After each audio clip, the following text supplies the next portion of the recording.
This episode is brought to you by The Guarantors. Facing rising renter fraud? Don't let fraudulent applications compromise your financial stability. The Guarantors provide a safety net that protects your rent roll and minimizes bad debt.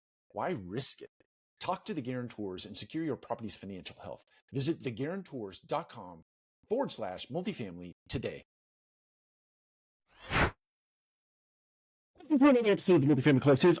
And have been under the weather for the last, let's say, 8 days plus minus. It's pretty wild. I don't get sick very often, but when I do it right. So apologize for my voice if it sounds a little off this week or this last 68 episodes, but we're going to go for it.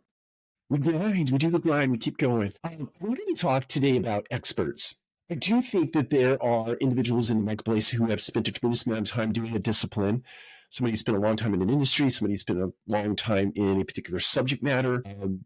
And people have informed opinions about topics, about industry, about business, about leadership, about marketing, about whatever it is that they study as a discipline, or they participate in as a practitioner in a discipline. And we throw around with the idea that because that person has spent a lot of time in a particular discipline or practice, that they are an expert.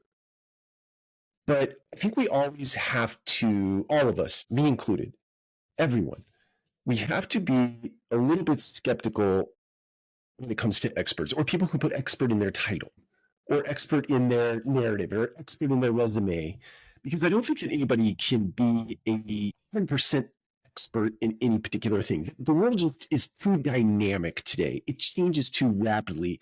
The introduction of information comes at a pace that is just never seen in history. We've never seen it in history. And to suggest that we are now, that a person, an individual can be an expert on any given thing, even if you've niched way down, it's still very difficult to become an expert because of all that stuff that is coming in that puts your current day understanding of something at risk, at play, subject to this new information that comes in. So you are by default almost on a daily basis, in some cases second by second. In the world of AI, it's like, I don't know, nanosecond by nanosecond. The problem is, it's sort of innate in what I just said, is that many times experts take things that they know here, and if you can't see me, it's like I'm setting my hands to the left of my face and saying there's demonstrating or illustrating that this is a point, right? This is a reference point. So my reference point information sets right here.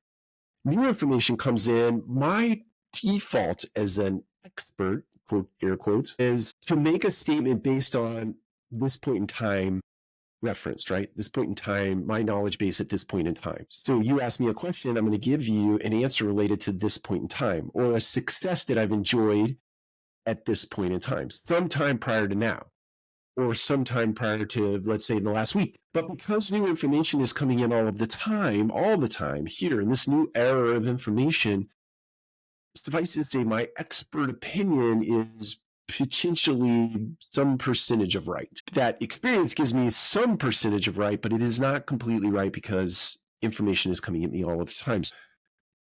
In order to be a subject matter expert, like air quote expert, you would have to be that unlike an AI that has real-time information coming into it as well. As we all know, OpenAI, when it made its way into the masses in November of 22, plus I think it was 22, 23, it was built on information that was 18 months old.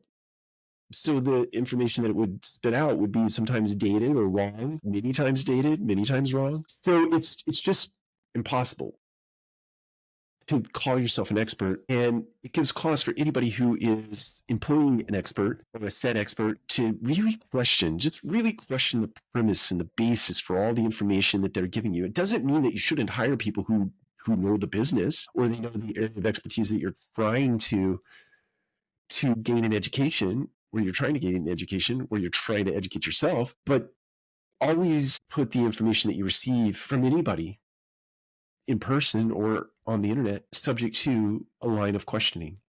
What is the basis for that information that you're giving me? How long ago did you enjoy the success related to that story that you just told? How, like all these things, time frames, context, what other factors were at play at the time that you were making this decision, or that you were gaining this expertise, or that this thing was successful for you? What are some downsides to what you're telling me? What are some things that you experienced that have not worked out like you thought they would? What are questions that I'm not asking you?